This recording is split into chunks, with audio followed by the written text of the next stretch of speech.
Dear student, मैं संतोष sir अपने YouTube channel Guru Vatika chemistry and biology classes में आप सभी स्टूडेंट का स्वागत करता हूं। आज मैं आप लोगों को क्लास 12 का केमिस्ट्री का फर्स्ट चैप्टर सॉलिड स्टेट का सेकंड पार्ट लेकर आया हूं। तो व्हाट इज सॉलिड? तो a substance is said to be solid if it possesses definite shape, size and volume. यानी वैसा सब्सटेंस जिसका शेप, साइज और वॉल्यूम निश्चित होता है, फिक्स होता है, उसे हम लोग क्या कहते हैं? सॉलिड कहते हैं। ठीक है, तो सॉलिड का example table, chair, book, etc, pen. ठीक है, तो हम लोग अब आते हैं क्या कैरेक्टरिस्टिक्स ऑफ सॉलिड के बारे में पढ़ेंगे। तो फर्स्ट पॉइंट क्या है? They have different size, shape, mass and volume due to the fixed position of its constituent particles. यानी सॉलिड में कंस्टिट्यूएंट पार्टिकल्स क्या होता है? आइटम्स हो सकता है, मॉलिक्यूल्स हो सकता है या फिर आयंस हो सकता है। तो सॉलिड का जो कंस्टिट्यूएंट पार्टिकल होता है उसका पोजीशन क्या होता है? फिक्स्ड होता है, निश्चित होता है। इसीलिए सॉलिड का size, shape, mass and volume क्या होता है? डिफरेंट होता है, फिक्स होता है। ठीक है, तो नेक्स्ट पॉइंट है they have short intermolecular distance and strong intermolecular force. बहुत ही इंपॉर्टेंट पॉइंट है सेकंड नंबर। तो सॉलिड का जो कंस्टिट्यूएंट पार्टिकल होता है उसके बीच का जो डिस्टेंस होता है वो क्या होता है? शॉर्ट होता है। तो डिस्टेंस शॉर्ट होने के कारण उसके बीच जो फोर्स कार्य करता है वो क्या होता है? स्ट्रॉन्ग होता है। तो next point, its constituent particle only can oscillate about their mean position due to the fixed position of its constituent particle. तो सॉलिड में कंस्टिट्यूएंट पार्टिकल का पोजीशन क्या होता है? फिक्स होता है, इसलिए वो अपने मीन पोजीशन के क्या करता है? ऑस्किलेट करता है। ठीक है, तो next part, they are incompressible and rigidity. Solid क्या को हम लोग कंप्रेस नहीं कर सकते हैं, इसलिए इसमें कौन सा नेचर होता है? इनकम्प्रेसिबिलिटी नेचर होता है। साथ ही साथ सॉलिड में क्या होता है? रिजिडिटी होता है। रिजिडिटी मतलब कठोर, दृढ़ता उसमें पाई जाती है सॉलिड में। ठीक है, तो नेक्स्ट पॉइंट जनरली हम लोग क्या करते हैं? They have high density due to close packing of molecule which eliminates the free space between these molecule. Solid का जो डेंसिटी होता है वो बहुत ही हाई होता है। क्यों होता है? क्योंकि सॉलिड के मॉलिक्यूल्स के बीच का जो स्पेस होता है वह बहुत ही कम होता है। तो वह कम क्यों होता है? क्योंकि सॉलिड के मॉलिक्यूल जो आपस में क्लोज पैकिंग के द्वारा एक दूसरे से जुड़े होते हैं, इसलिए उसके बीच का जो स्पेस होता है वो कम होता है, इसलिए सॉलिड क्या होता है? डेंसिटी उसका हाई होता है। ठीक है, अब हम लोग आते हैं क्लासिफिकेशन ऑफ सॉलिड। तो सॉलिड में जो कंस्टिट्यूएंट पार्टिकल होता है उसके अरेंजमेंट के आधार पर हम लोग सॉलिड को कितने पार्ट में डिवाइडिंग करते हैं? 2 पार्ट्स में। फर्स्ट होता है क्रिस्टलाइन सॉलिड और दूसरा होता है नॉन क्रिस्टलाइन सॉलिड, या फिर इसे हम लोग एमॉर्फस सॉलिड भी कहते हैं। तो क्रिस्टलाइन सॉलिड किसे कहते हैं? The solid having different geometrical shape are known as crystalline solid. यानी वैसा सॉलिड जिसका शेप क्या होता है? डिफरेंट होता है, ज्योमेट्रिकल शेप, तो उसे हम लोग क्या बोलते हैं? Crystalline solid. या दूसरे लैंग्वेज हम लोग ये भी कह सकते हैं कि वैसा सॉलिड जिसमें उसके कंस्टिट्यूएंट पार्टिकल का जो अरेंजमेंट हो वह 3 डायमेंशन में क्या हो? रेगुलर हो, एक क्रम में हो, नियमित हो, उसे भी हम लोग कहते हैं क्रिस्टलाइन सॉलिड। ठीक है, तो दूसरा पॉइंट है a crystalline solid consist of large number of units are called crystal. Crystalline solid छोटे छोटे यूनिट से मिलकर बना होता है, जिसे हम लोग क्या बोलते हैं? क्रिस्टल। ठीक है, तो क्रिस्टल का कैरेक्टरिस्टिक्स मेरा क्या है? ठीक है, तो पहला पॉइंट है they have long range order of its constituent particle, यानी एटम्स, मॉलिक्यूल्स और आयंस etc। जैसे एग्जांपल हो गया NaCl, KCl, क्वार्ट्ज। ठीक है, जैसे ये डायग्राम है। अब इस डायग्राम में मेरा इस पॉइंट पर मेरा पार्टिकल्स है, यहाँ पार्टिकल है, तो इस तरह से जहाँ भी पॉइंटिंग है वो मेरा क्या है? सभी किसको बता रहा है? ये पार्टिकल्स को बता रहा है। तो ये क्रम में पार्टिकल्स में अरेंज है इस सॉलिड में, तो इसलिए इस सॉलिड को हम लोग क्या बोलते हैं? Crystalline solid. इस तरह से मेरा फुल्ली अरेंज रहेगा, तो इसे हम लोग क्या बोलेंगे? Crystalline solid. ठीक है, तो दूसरा पॉइंट है they are anisotropic in nature, that is physical properties of crystalline solids are different in different direction due to different arrangement of its constituent particle along different. Crystalline solid जो है वह एनआइसोट्रॉपिक in nature होता है, ठीक है। क्यों? क्योंकि crystalline solid में जो अरेंजमेंट होता है पार्टिकल्स का हर डायरेक्शन में डिफरेंट होता है, ठीक है। तो इसीलिए उसका प्रॉपर्टी भी, फिजिकल प्रॉपर्टी भी क्या होता है, ऑल डायरेक्शन में डिफरेंट होता है। इसीलिए क्रिस्टलाइन सॉलिड को हम लोग क्या बोलते हैं, एन आइसोट्रॉपिक इन नेचर, ठीक है। समझ में आ गया? यहाँ तक कोई दिक्कत नहीं, ठीक है। अब नेक्स्ट जैसे यहाँ पे है डायग्राम को हम लोग समझते हैं। तो ये मेरा क्रिस्टलाइन सॉलिड को हम पार्टिकल को रिप्रेजेंट किए हैं, ठीक है। ये ब्लैक के रूप में, इसको हम लोग डार्क रूप में रिप्रेजेंट। अगर हम इस डायरेक्शन में अगर जा रहे हैं तो क्या सिर्फ ओनली ब्लैक इस पर नजर आ रहा है। अगर हम इस डायरेक्शन में जा रहे हैं तो ब्लैंक डार्क नजर में आ रहा है। अगर इस डायरेक्शन में जा रहे हैं तो ओनली डार्क नजर आ रहा है। तो यानी प्रत्येक डायरेक्शन में क्या हो रहा है, प्रॉपर्टी डिफरेंट हो रहा है, पार्टिकल्स का अरेंजमेंट क्या हो रहा है, डिफरेंट हो रहा है। तो इसीलिए क्रिस्टलाइन सॉलिड मेरा क्या होता है, एन आइसोट्रॉपिक नेचर का होता है। इसे एकदम अच्छी तरह से याद रखना है, ठीक है। तो इसे हम लोग कैसे याद करें, तो एक ट्रिक के माध्यम से हम आप लोग को बता रहे हैं, उस ट्रिक को याद रखेंगे। वर्ड है क्या, मैंने दिया CA, चार्टर्ड अकाउंटेंट, ठीक है। इस चार्टर्ड अकाउंटेंट वर्ड को याद रखना है। इस चार्टर्ड अकाउंटेंट वर्ड से हम लोग दो क्वेश्चन को इजी वे में याद कर सकते हैं, सॉल्व कर सकते हैं। अगर पूछ दिया कि types of crystalline solid, types of solid, तो हम लोग क्या बोलेंगे, दो प्रकार के, एक क्रिस्टलाइन सॉलिड और दूसरा एमॉर्फस सॉलिड। अगर पूछ दिया क्रिस्टलाइन सॉलिड किस नेचर का, तो C से क्रिस्टलाइन सॉलिड और A से एन आइसोट्रॉपिक इन नेचर, यानी crystalline solid an isotropic in nature का होता है, ठीक है। तो याद रखना है C से A, फिर C से A, तो C से क्रिस्टलाइन सॉलिड, A से एमॉर्फस सॉलिड, C से क्रिस्टलाइन सॉलिड, A से एन आइसोट्रॉपिक इन नेचर, ठीक है। समझ गए? इसे अच्छी तरह से याद रहेगा, ठीक है। तो अब नेक्स्ट पॉइंट, तो they have sharp melting point, यानी क्रिस्टलाइन सॉलिड का जो मेल्टिंग पॉइंट होता है वो डिफिनिट होता है, कांस्टेंट होता है, निश्चित होता है। इसलिए कहा जाता है इसका मेल्टिंग पॉइंट क्या होता है, शार्प होता है, ठीक है। तो नेक्स्ट पॉइंट है, they can be cleavage sharply along different planes using sharp knife. अगर आप क्रिस्टलाइन सॉलिड को शार्प नाइफ से अगर कट करेंगे तो वो क्या होगा, रेगुलर कट होगा, उसका क्लीवेज रेगुलर होगा, वह इरेगुलर शेप में कट नहीं करेगा। हम जिधर से काटना चाहेंगे, जिस एंगल से काटना चाहें तो वैसे वो कट होगा।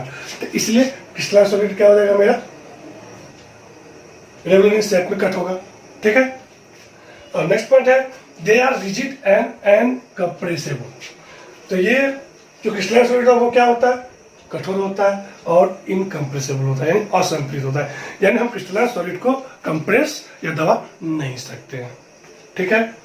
तो next point, cooling curves of crystalline solids are not smooth, they are brick points in the curve during the solidification। Crystalline solid को अगर हम लोग फॉर्मेशन के समय उसके टेम्परेचर को हम लोग, अगर क्रिस्टलाइन सॉलिड फॉर्मेशन करना है तो उस क्रिस्टलाइन सॉलिड का फॉर्मेशन के समय में अगर हम लोग क्या करते हैं, उसे कूल करते हैं प्रोसेस में, तो उस प्रोसेस में क्या होता है, टेम्परेचर डाउन होता है। तो टेम्परेचर उसमें उसमें डाउन नहीं होता है। जब वह सॉलिडिफिकेशन के क्रम में, तो उस टाइम में क्या होता है, टेम्परेचर कांस्टेंट हो जाता है और फिर उसके बाद टेम्परेचर डाउन हो जाता है। तो ये रेगुलर नहीं रहा, तो इसीलिए कहा गया क्या, कूलिंग कर्व जो क्रिस्टलाइन सॉलिड का होता है वो क्या होता है, स्मूथ नहीं होता है, ठीक है। समझ गए?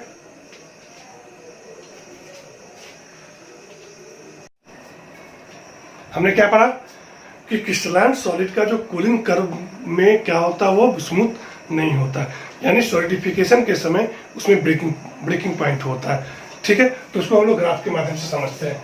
हमने एक्स एक्सिस पर टाइम को रिप्रेजेंट किया और वाई एक्सिस पर टेम्परेचर को रिप्रेजेंट किया।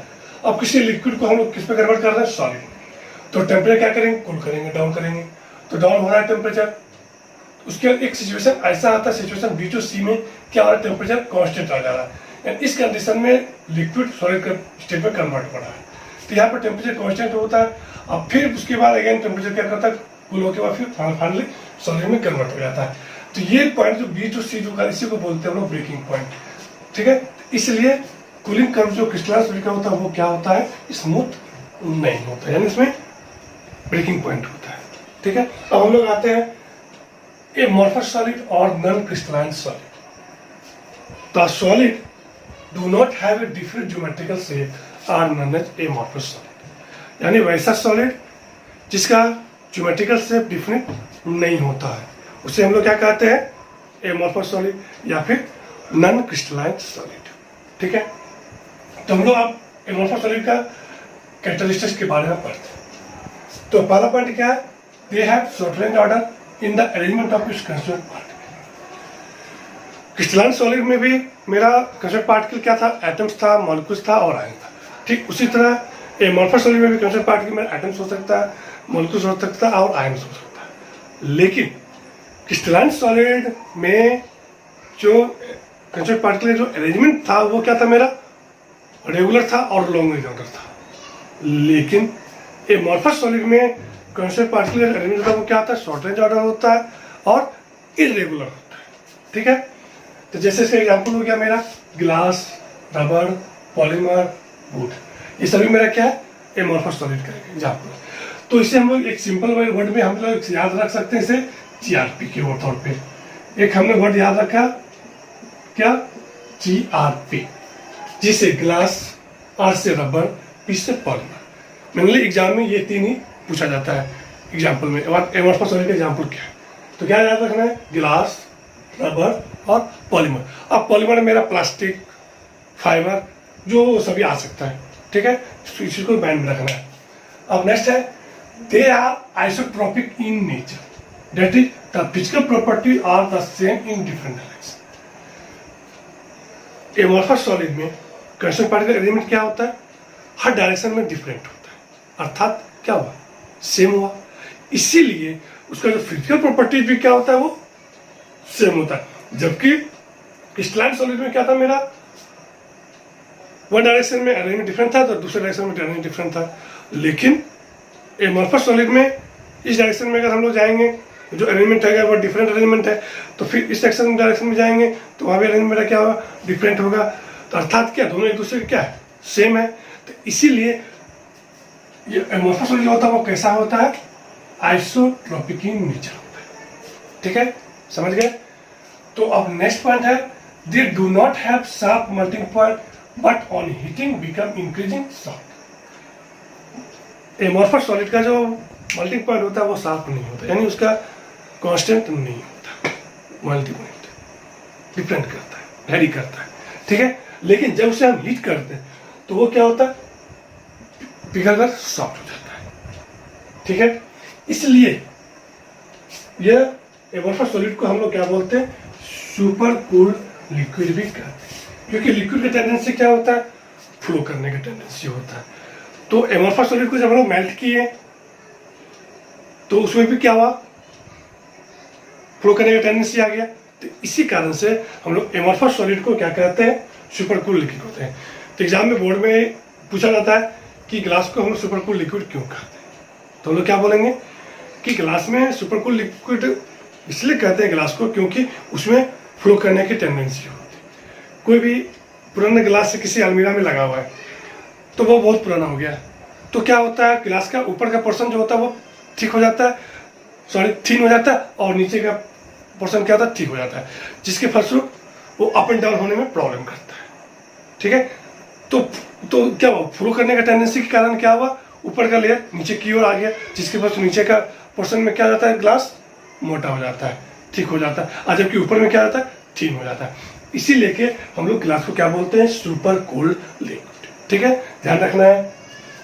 अब नेक्स्ट पॉइंट में क्या, दे can be cleavage with irregular surface using sharp knife. जब हम लोग ग्लास को शार्प नाइफ से कट करेंगे तो क्या होता है, तो उसका जो शेप होता है वो इरेगुलर रूप में होता है, वो एक डिफरेंट शेप में कट नहीं होता है, इसीलिए हम लोग उसे क्या बोलते हैं, इरेगुलर सरफेस। ठीक है, फिर next point, they are compressible and their shape can be distorted without breaking them.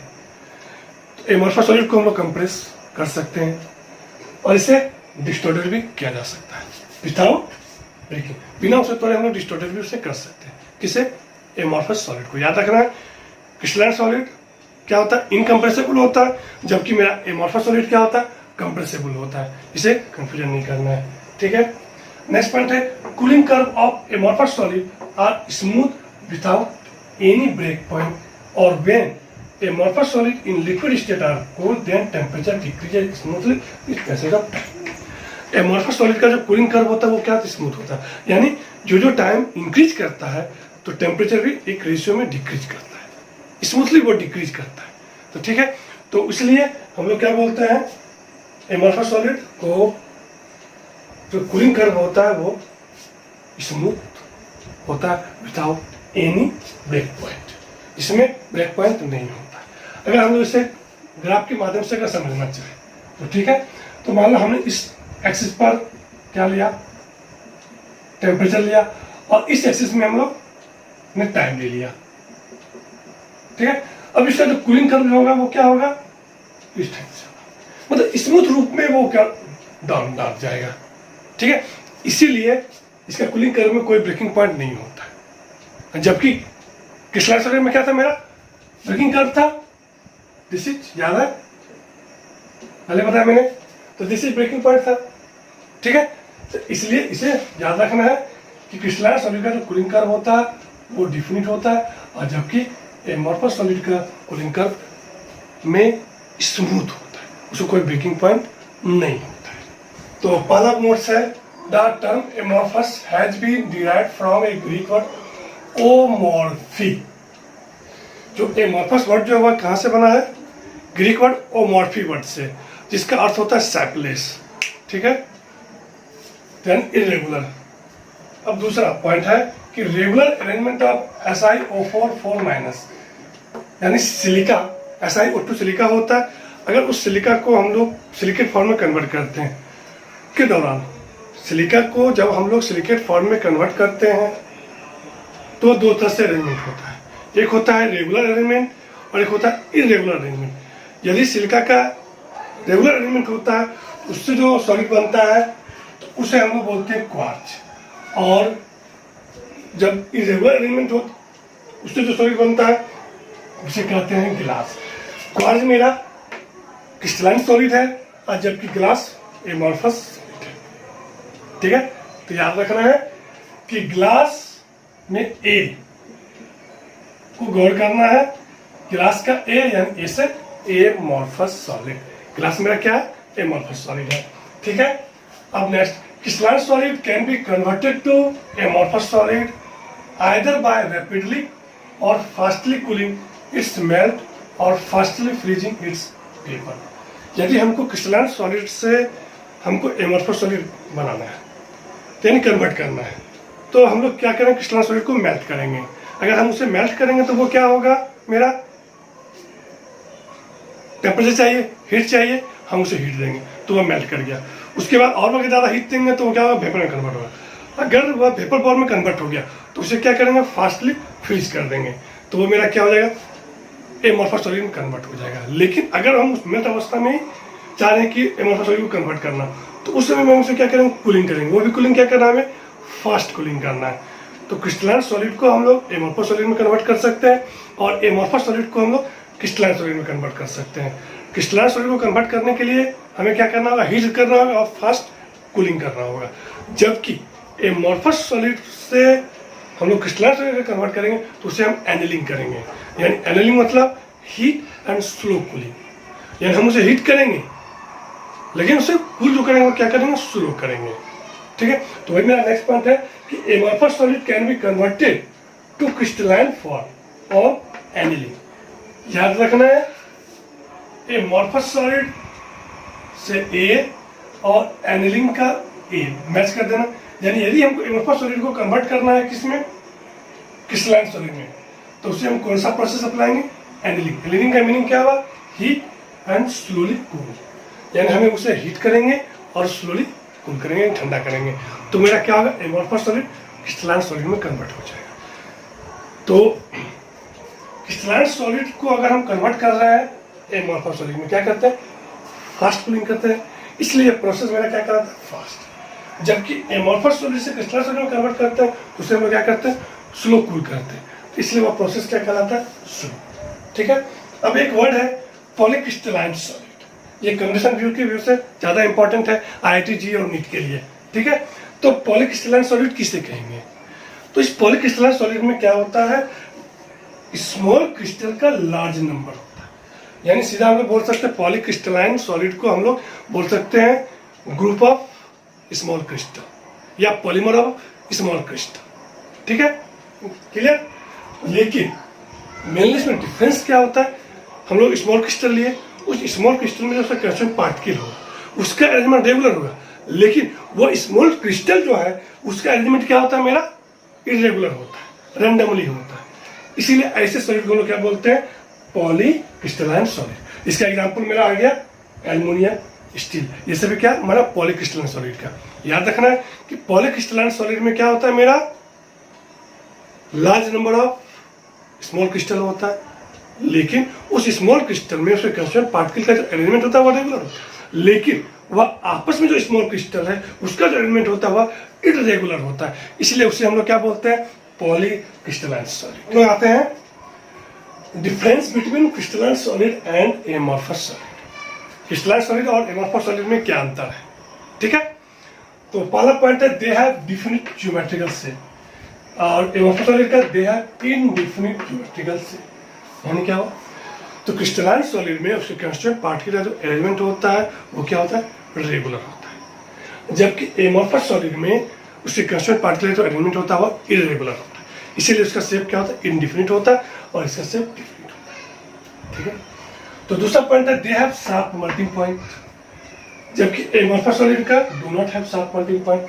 Crystalline solid का मेल्टिंग पॉइंट शार्प होता है, यानी फिक्स होता है, कांस्टेंट होता है, जबकि एमॉर्फस सॉलिड का मेल्टिंग पॉइंट क्या होता है, वेरी करता है। ठीक है, अब तीसरा पॉइंट है they are anisotropic in nature, और एमॉर्फस सॉलिड क्या होता है, आइसोट्रोपिक इन नेचर होता है। ठीक है, एमॉर्फस सॉलिड क्या होता है, मैंने आइसोट्रोपिक इन नेचर, जबकि crystalline solid anisotropic in nature. तो मैंने वर्ड के लिए पीछे मैंने बताया था ट्रिक CA, याद रखना, C से क्रिस्टलाइन सॉलिड, A से एन आइसोट्रोपिक इन नेचर।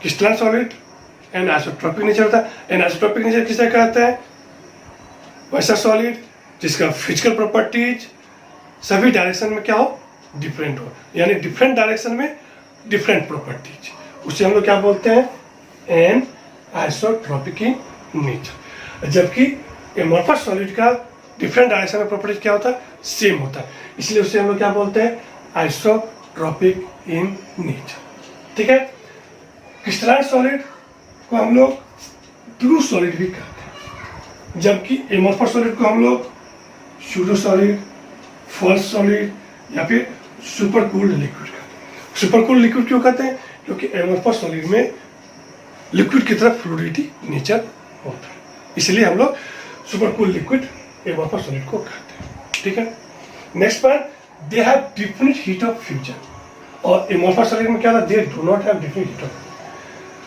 तो क्रिस्टलाइन सॉलिड का हीट ऑफ फ्यूजन क्या होता है, वो डिफिनिट होता है, यानी हम किसी सॉलिड का एक मोल को मेल्ट करने में हमें जितना टेम्परेचर चाहिए उसी को क्या बोलते हैं, हीट ऑफ फ्यूजन। तो वो क्रिस्टलाइन सॉलिड के केस में क्या होता है, मेरा डिफिनिट होता है, और जबकि एमॉर्फस सॉलिड के केस में क्या होता है, इनडिफिनिट होता है, यानी डिफिनिट नहीं होता है। अब नेक्स्ट पॉइंट है क्रिस्टलाइन सॉलिड को अगर हम लोग कट करेंगे तो उसका क्लीवेज क्या होगा, रेगुलर होगा, और जबकि एमॉर्फस सॉलिड को अगर हम लोग शार्प नाइफ से अगर कट करेंगे तो इसका क्लीवेज क्या होगा, इरेगुलर होगा।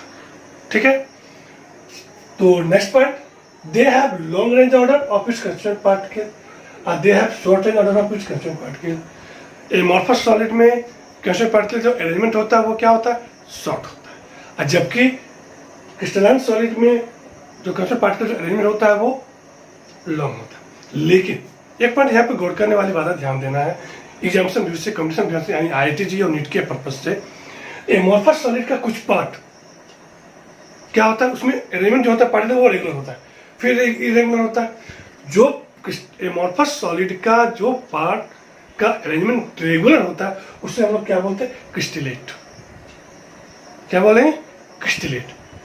पूरे होल क्रिस्टल को बोलेंगे हम लोग एमॉर्फस सॉलिड, लेकिन उस एमॉर्फस सॉलिड में जिस पार्ट का अरेंजमेंट रेगुलर होगा, ओवरऑल एमॉर्फस सॉलिड का अरेंजमेंट क्या होता है, इरेगुलर होता है, लेकिन जो पार्ट का अरेंजमेंट रेगुलर होता है एमॉर्फस सॉलिड में, उस पार्ट को हम लोग बोलते हैं क्या, क्रिस्टलेट। ठीक है, समझ में आ गया। इसी तरह से तो हम लोग नेक्स्ट वीडियो में टाइप्स ऑफ क्रिस्टलाइन सॉलिड के बारे में पढ़ेंगे। अगर आपको मेरा वीडियो पसंद आया तो लाइक और कमेंट करना नहीं भूलेंगे, साथ ही साथ अपने दोस्तों के बीच शेयर करना ना भूलेंगे।